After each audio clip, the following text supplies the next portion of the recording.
What if the religion you follow was never actually authorized by God? If a prophet came today with a new religion, should you believe him? Should you follow him? The Bible says no, and here's why. First, it's extremely clear that God wants us to fulfill the commandments forever. If you have watched my previous videos, you know that the revelation at Mount Sinai was a national, public revelation, making it the highest degree of divine prophecy.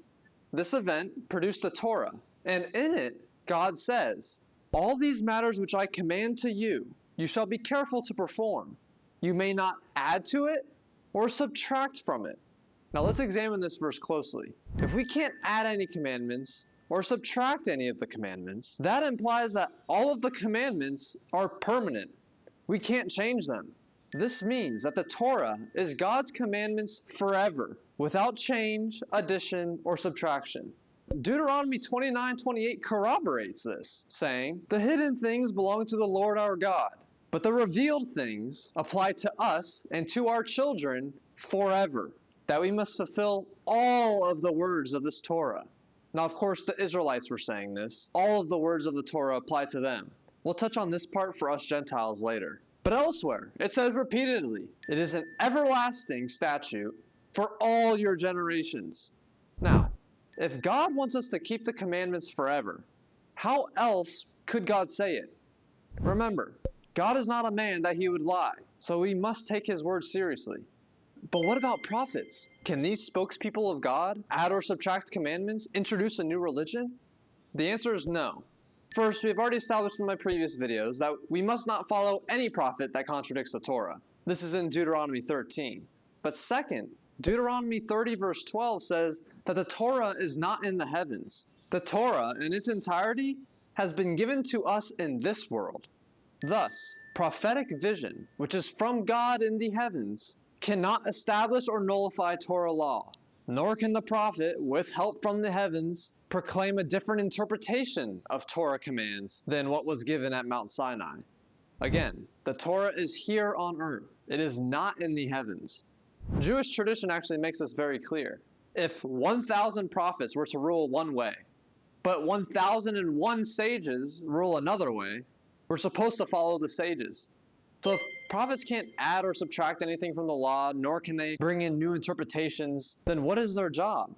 Their role is to encourage people to follow the Torah commandments, to warn against transgressing the Torah commandments, and to call us back to God. Seriously, if you read the books of the prophets, this is super clear. A key example is Malachi 3 verse 22.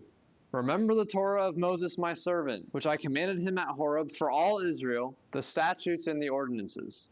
Now besides this, an established prophet who meets the criteria can command us to do something that which is neither forbidden nor permitted by the Torah, like go to this place, or do not go to this place, wage war, or build a wall to defend yourselves. I cover more on this in my video on how to identify true prophets. Now one more thing, and it's extremely important for you to know. When Moses gave the learning and explanation of the Torah, replete with all of its 613 commandments, he gave it only to the Jews and Jewish converts. He did not give it to the Gentiles. For the Israelites say in Deuteronomy 33 verse 4, "The Torah which Moses commanded us," the Israelites, "is an inheritance for the congregation of Jacob." Most of us are not descendants of Jacob. The Jews are the only descendants of Jacob. However, we're all descendants of Noah, and thus we have a different role than the Jews. It's not a lesser role, it's just a different role. And thus there are some commandments that are for the Jews alone, and not for us Gentiles. Thus, a Gentile, a non-Jew, should not adopt commandments or rituals that were given specifically for the Jewish people.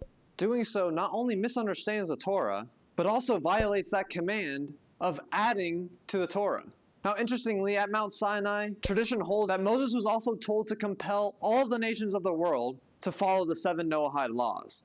Remember, these laws are binding for all humanity. We Gentiles are obligated to keep these commandments, and everybody should compel others to do the same. To close, remember, the Noahide Code is part of the Torah. Thus, the Noahide Code is eternal. It's forever. It cannot be added to or subtracted from.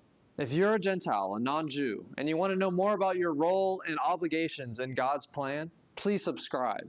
In upcoming videos, I'll go over commonly misunderstood concepts, like whether Gentiles should observe the Sabbath or be circumcised. I hope this helped clarify God's will for the nations. Thank you all for watching.